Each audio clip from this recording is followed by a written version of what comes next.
샬롬 샬롬 샬롬 샬롬 샬롬. 하나님 사랑합니다. 여러분 주 안에서 사랑합니다. 사무엘상 14장 1절에서 15절까지 교독했습니다. 23절까지 전체에 있죠.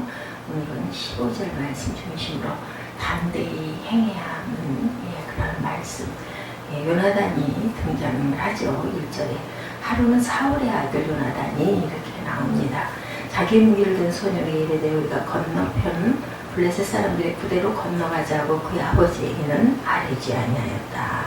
15절에는 들에 있는 진영과 모든 백성들이 공포에 떨었고 부대와 노략군들도 떨었으며 땅도 진동하였으니 이는 큰 떨림이었더라 이야기합니다. 무슨 일로 이렇게 큰 떨림이 있었을까? 14절에 요나단과 그 무기를 든 자가 반나절같이 땅 안에서 처음으로 쳐 죽인 자가 20명가량이라 요나단이 엄청 큰 일을 한 것 같습니다. 우리 내용을 한번 살펴보도록 하죠. 사람마다 굉장히 두려워하는 것들이 있어요. 특별히 그렇죠. 조금씩 다르긴 하지만 어떤 사람은 고소공포증이 있어서 높은 곳에 올라가면 두려움에 사로잡혀가지고 아무 생각도 할 수가 없는 그런 사람들이 있는가 하면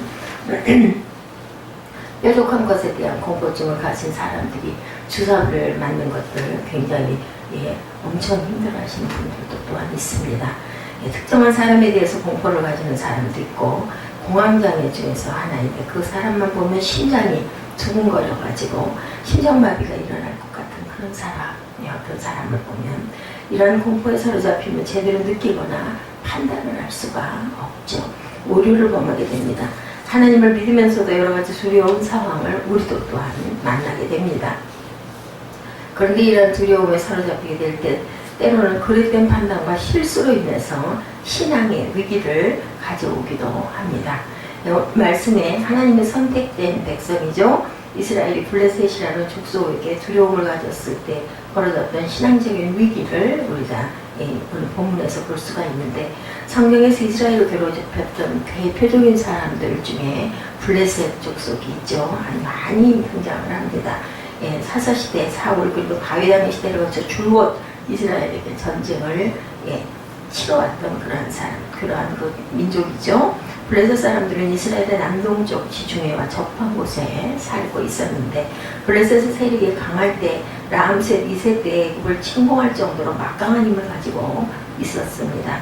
팔레스타인이라는 이름도 블레셋이라는 이름을 라틴어로 옮긴 곳에서 유래가 되었습니다. 오늘 말씀의 배경도 이스라엘과 블레셋이 임박한 전쟁을 앞두고 서로 배치되어 있었어요. 당시 이스라엘 왕 사울의 소신령에 따라서 이스라엘 사람들이 전쟁을 위해 모입니다. 그리고 막상 블레셋 사람들이 진을 치고 있는 믹마스라는 곳을 보았을 때 이스라엘 사람들이 기겁을 합니다. 병거가 3만, 마병의 6천, 백성은 해변에 모래같이 많았다. 이렇게 나타나 있죠. 병거라고 한다면 말이 끄는 전투용 수레인데 당시에는 강력한 무기였습니다. 그런데 이스라엘 백성들은 숫자적으로 열세였지만 무기도 형편이 없었죠. 철은 블레셋 사람들이 독점을 하고 있었기 때문에 이스라엘 백성들이 가진 철 제품은 농기구 정도였었습니다. 칼과 창과 같은 무기는 사울왕과 그 아들 요나단에게만 있고 나머지 백성들은 농기구나 변변치 않은 것을 무기로 쓰겠다고 가지고 왔습니다. 누가 봐도 블레셋을 싸울 만한 그런 상대는 아니었죠. 이런 블레셋 군대를 본 이스라엘 백성들은 싸우기도 전에 이제 두려움에 떨기 시작을 합니다. 사람들이 이를 보고 보고서 위급함을 보고 절박하여서 굴과 숲풀과 바위 틈과 은밀한 곳에 운동에 숨습니다. 그리고 어떤 사람들은 요단을 건너 멀리 도망을 가버리는 사람들도 있었고 다 흩어지고 난 후에 사울왕과 함께 남아있는 사람을 세어보니까 600명밖에 되지가 않았다고 합니다.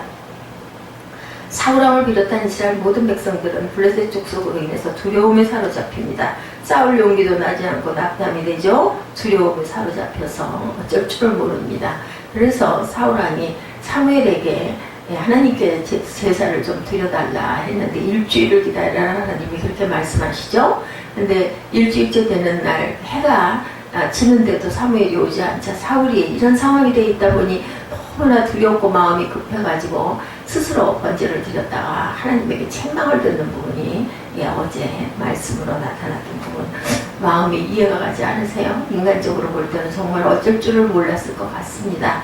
예, 그래서 이런 공포 가운데 두려움 없이 블레셋 진영에 뛰어들어 전쟁을 승리로 이끈 사람이 바로 사울왕의 아들 요나단이었다. 주인공이죠. 오늘 말씀을 통해서 우리는 이 땅에서 두려움으로 인한 신앙의 위기가 올 때 어떠한 자세로 임해야 할지 이 부분의 교훈을 우리가 살펴보기로 하죠. 첫 번째, 두려움에 사로잡힐 때 하나님에 대한 불순종을 하게 된다.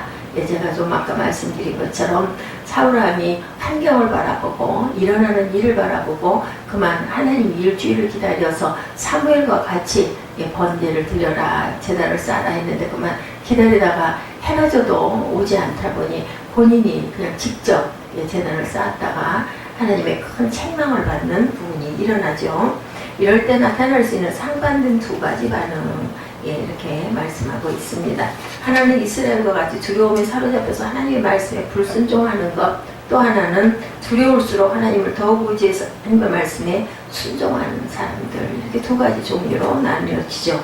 사울과 대부분의 이스라엘 백성들은 두려움에 사로잡혀 하나님의 뜻에 불순종하는 결과를 낳죠.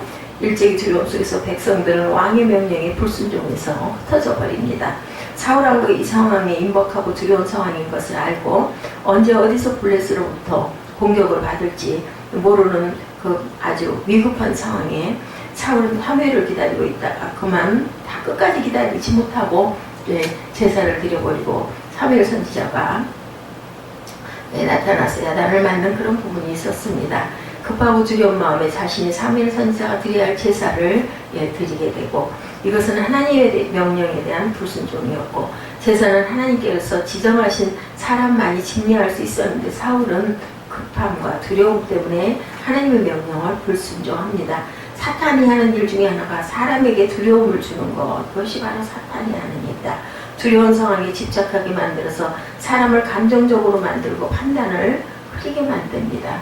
그래서 하나님의 명령과 말씀을 간과하게 하고 불순종하게 만들었다. 학생들에게는 공부에 대한 두려움을 주죠. 시험을 잘못 보면 어떡하지? 대학에 떨어지면 어떡하지? 나는 어떻게 하지? 이런 두려움을 주어서 교회에서 예배드리는 것이 부담스럽게 되고 그래서 대학에 들어가고 나면 교회 가야지 하고 고등부 학생들인 경우에는 교회를 멀리하는 그러한 기간이 바로 이 수능 시험 그 기간이라고 합니다. 사람과의 관계를 또한 소홀하게 만듭니다. 직장이나 사업을 하는 사람에게 단골 손님이 떨어지면 어떡하지? 혹시나 직장에서 불이익을 당하거나 해고를 당하면 어떡하지? 이런 두려움에 사로잡혀서 내가 크리스찬이라고 밝히지도 못하고 세상 사람들을 따라서 예배의 시간을 헌납하면서 일을 하게 됩니다. 뭐 회식이다, 만남이다, 교제다 이런 것에 빠지게 되죠. 하나님의 말씀대로 살아가려고 해도 적당히 믿어야지 이러다가 이상한 사람으로 취급을 받아 이런 생각에 사로잡히게 됩니다. 그렇게 열심히 믿다가 내일 제대로 할 수가 있겠어? 장래의 일을 생각해야지 이런 말을 듣게 되죠. 건강에 대한 두려움을 주고 경제적인 두려움을 주고 장래에 대한 두려움, 관계가 깨어질 것 같은 두려움이 들어서 하나님 말씀대로 살아가는 것에 대해서 소홀하게 됩니다. 사탄은 세상적인 두려움을 주어서 하나님과의 관계를 멀어지게 하고 하나님께 충성하지 못하게 만듭니다. 정말로 두려워야 할 것은 하나님을 바라보지 못하는 자신의 모습이다. 하나님께서 이스라엘 백성들이 전쟁에 가기 전에 제사를 드리도록 하죠. 눈에 보이는 적에 대한 두려움과 걱정에서 그 눈을 돌려 하나님에게 초점을 맞출 수 있는 복된 시간이 바로 제사였었죠. 오늘날의 예배입니다. 적들로 인해서 오는 두려움을 극복하고 하나님의 능력과 함께 하심을 경험할 수 있는 그런 제사를 드려야 됐는데 두려움에 사로잡히게 되니까 제사도 제대로 된 제사를 드리지 못했겠죠. 하나님을 불순종하게 만들었던 것이다. 두 번째, 온전한 믿음은 두려움을 극복하게 한다. 요나단은 그 두려운 상황에 더욱 큰 믿음을 드러낸 사람이었죠. 블레셋과의 서로 진을 친 상태에서 아버지에게 알리지 않고 블레셋 진영으로 들어가기를 결심하고 자기 병이 든 소년과 함께 블레셋 진을 친 곳으로 갑니다. 그런데 그곳은 험한 바위에 있어서 올라가기가 쉽지 않고 쉽게 적들에게 발견되는 곳이었습니다. 그렇지만 요나단은 적진으로 들어가겠다고 결심을 하죠. 이런 단순한 인간적인 의협심이 아니고 영웅적인 마음을 가지고 행한 것도 아니고 요나단이나 이스라엘 사람들이나 보는 것은 똑같았을 것이죠. 블레셋 사람들이 해변의 모래와 같이 가득 모여 있는 것과 막강한 병과 마병이 있다는 것도 보았죠. 그런데 그가 다른 이들과 다를 수 있었던 것은 그 두려운 상황 가운데서도 하나님께 초점을 맞췄던 겁니다. 하나님을 믿는 믿음을 가지고 있었습니다. 이러한 담대함은 하나님에 대한 온전한 믿음에 근거합니다. 과연 요나단이 하나님에 대한 어떠한 믿음을 가졌길래 이러한 담대한 믿음을 갖게 되었을까? 6절에 야훼께서 우리를 위하여 일하실까 하고 야훼의 구원은 사람이 많고 적음에 달리지 아니하였다고 믿었던 것이죠. 먼저 하나님께서 자신의 백성을 위해서 일하시는 분임을 요나단은 믿었습니다. 이스라엘은 하나님께 특별히 선택받은 백성임을 또한 잊지 않았죠. 6절에 블레셋 사람들을 일컫기를 할례 없는 자들의 부대에게로 건너가자라고 말합니다. 블레셋은 할례가 없는 하나님의 선택이 없는 백성이다, 이런 뜻이죠.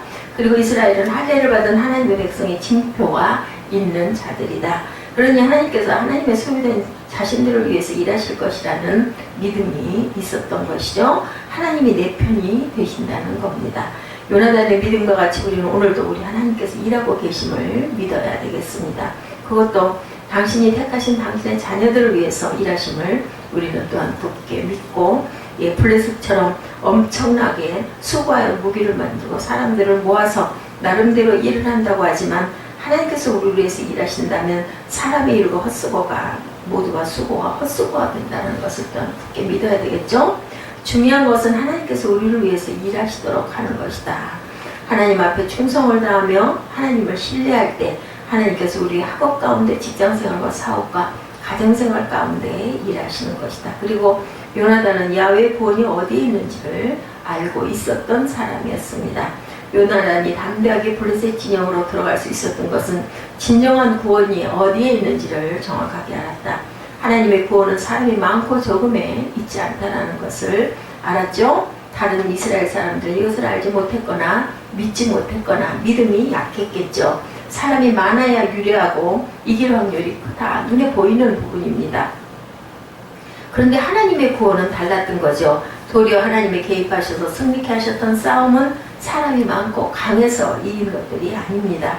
이스라엘 백성들이 약할 때 도리어 하나님의 구원이 있다는 것을 알고 보았던 거죠. 사람이 많다라고 하는 것은 물리적이고 숫자적인 우위를 말하는 것이고, 하나님은 숫자에 얽매이는 분이 아니시고 사람의 힘으로 거둘 수 있는 분이 아니시라는 것이죠. 사람들은 숫자와 능력에 얽매여서 살아갑니다. 물질적으로 풍요할 때 구원이 있다고 생각을 합니다. 가진 것만 있으면 뭐든지 해결할 수 있다, 이런 마음을 일반적으로 보편적으로 갖게 되죠. 어떤 이들은 권력이 나를 구원할 수 있을 것이라고도 생각하고, 그래서 눈에 보이는 물질과 권력, 명예에 얽매여서 참된 구원자이신 하나님을 멀리하면서 외면하면서 살아갑니다. 하지만 요나단은 하나님 한 분만으로 만족함을 잘 알고 있었던 그러한 귀한 사람이었죠. 우리의 모든 문제의 해결은 하나님께 있음을 우리도 또한 굳게 믿어야 하겠습니다. 세 번째, 담대한 믿음의 행동 속에 하나님의 도우심을 또한 경험할 수가 있다는 것. 요나단은 하나님께서 하나님의 백성이 자신을 위하여 일하실 것과 하나님의 구원을 눈에 보이는 많고 적음에 있지 않고 하나님의 능력 가운데 있다는 것을 확신했던 사람이다. 그리고 그의 믿음은 결단과 행동으로 이어집니다. 우리가 믿는 마음이 있으면 결단하고 행동해야 되겠죠. 요나단은 믿는 대로 행했습니다. 말로만 믿는 것이 아니고 하나님을 온전히 믿는 자가 담대한 자이다. 두려움에 얽매여서 하나님과의 관계를 포기하고 말씀에 불순종하지 않고 담대하게 믿음의 결단을 가지고 행동합니다. 요나단은 자신의 병기든 소년과 함께 담대하게 블레셋 진영으로 들어갑니다. 그리고 블레셋 사람들을 치기 시작하죠. 그 주변에 있던 20명가량의 적들을 죽입니다. 요나단이 믿음으로 결단하고 담대하게 두려움의 대상과 맞설 때 이제 하나님께서 일하기 시작합니다. 갑자기 블레셋 진영에 떨림이 있었죠. 그리고 땅도 진동하고 큰 떨림이 있었다, 이렇게 나타납니다. 하나님께서 지진을 일으키셔서 블레셋 사람들을 혼동케 했고, 블레셋 사람들의 마음을 두렵고 떨리게 하셔서 자신들의 동료를 적군인지 알고 동료를 칼로 죽이게끔 그렇게 만들어 주시죠. 그러니까 블레셋 사람들이 스스로 자멸하게 됐던 것이죠. 이러한 일들은 요나단이 한 것이 아니고 하나님께서 그렇게 요나단을 도와주신 것이고, 요나단이 블레셋을 공격하고 들어갈 때 앞으로 어떻게 될 것에 대해서 계획하고 들어갔던 것도 또한 아니었습니다.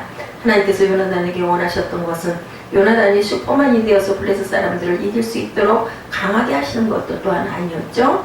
일단 믿음으로 나아가는 것, 그때 하나님께서 그 다음 일을 하시는 거죠. 믿음으로 결단하고 믿음대로 행하는 것으로 충분합니다. 그러면 그 다음에는 하나님의 몫이고 하나님께서 함께 해주실 것이다. 하나님께서 이 세대 가운데 원하시는 성도가 있죠. 두려운 일이 있다 할지라도 하나님을 믿음으로 결단하고 담대 행하는 사람, 이것이 바로 하나님께서 원하는 성도입니다. 사탄은 우리를 세상적인 두려움에서 하나님을 예배하지 못하게 하고 말씀에 순종하지 못하게 합니다. 하나님과 관계를 떨어뜨려 놓으려고 하죠.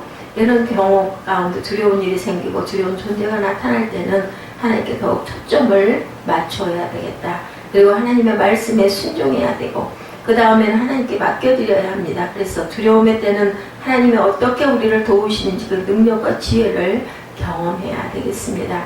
이사야 41장 10절에 두려워 말라 내가 너와 함께함이라 놀라지 말라 나는 내 하나님이 됨이라 이렇게 나타나 있죠. 이사야 41장 10절에 이 말씀이 내가 너를 굳세게 하리라 참으로 너를 도와주리라 참으로 나의 의로운 손으로 너를 붙들리라 내가 너와 함께 할 거니 너는 두려워하지 말아라 내가 내 의로운 손으로 너를 붙들어 주겠다고 말씀을 합니다. 두려울 때 두려워하지 말라고 하시고 함께 하시겠다고 굳세게 해주시고 도와주시고 붙들어 주시겠다. 이러면 우리가 염려할 게 없죠. 다니엘서에도 보면 다니엘의 세 친구가 풀무불에 던져지는 이야기가 나옵니다. 왕이 만든 금신산 아래 절하지 않는다고 해서 하나님을 믿는 세 사람을 풀무불에 던져 넣으려고 하죠. 그때 그들은 담대하게 왕에게 말합니다.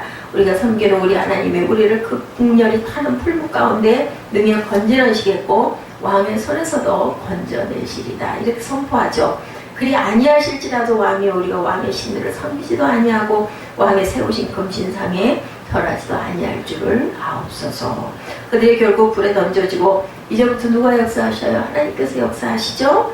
다니엘의 세 친구가 믿음으로 결단하고 첫 발을 내딛었을 때 그 다음부터는 하나님께서 함께 하시고 지금 정말 도와주셨죠. 그들은 풀무에 들어갔어도 머리털 하나도 상하지 않고 나옵니다. 마태복음 14장에는 갈릴리 호수 위에 걸었던 베드로 이야기가 또한 유명하죠. 갈릴리 호수 위를 걸어오시던 예수님을 보고 주여 만일 주시어도 나를 명하사 물 위로 오라 하소서 베드로가 이렇게 부탁했을 때 하나님이 그리고 자신이 타고 있던 배에서 내려 물 위로 걸어오게 되죠. 오너라 합니다. 예수님이. 그리고 베드로의 믿음은 베드로를 담대하게 하고 잠깐이지만 물 위를 걷습니다. 누가 일하신 거예요? 우리 주님께서 일하신 것이죠. 믿음으로 걸어가면 하나님의 능력이 나타납니다. 보트 안에서만 머물 것이 아니고 믿음을 가지고 나오고 결단하고 행동하는 것이 중요하다. 때로는 실패할 때도 있죠. 예수님이 아니라 풍랑을 보게 되고 두려움에 사로잡혀서 실패할 때도 있습니다. 그렇더라도 그 믿음으로 나아가는 담대한 저와 여러분들이 되시기를 주님의 이름으로 축복합니다. 하나님께서 안 계셔서 능력이 쇠하셔서가 아니고 믿음을 가지고 행하는 사람이 없어서 그런 능력이 나타나지 않는다. 나를 놀라게 하고 나를 두렵게 하는 일들, 그것을 하나님을 떠나고 불순종하는 원인으로 핑계하지 말아야 되겠습니다. 하나님을 좀 더 잘 믿고 싶은데 걸리는 것이 많아서 결단하지 못한다라는 그런 사람들도 있죠. 경제적인 두려움, 가족의 두려움, 육신적인 두려움, 학업에 대한 두려움, 여러 가지 걱정과 두려움으로 하나님을 믿는다고 하면서 행하지 못하는 사람들도 있죠. 하나님께 맡기는 믿음이 되어야 할 줄로 믿습니다. 우리를 위해서 일해 주시고 우리가 할 수 없는 큰 능력과 지혜로 우리를 도와주시는 하나님이 내가 너와 함께함이라 오늘도 이렇게 말씀하시죠. 하나님을 믿는다면 결단하고 또한 그 결단을 행함으로 이어가고 하나님의 살아계심의 능력을 체험할 수 있는 저와 여러분이 되시기를 주님의 이름으로 축복합니다.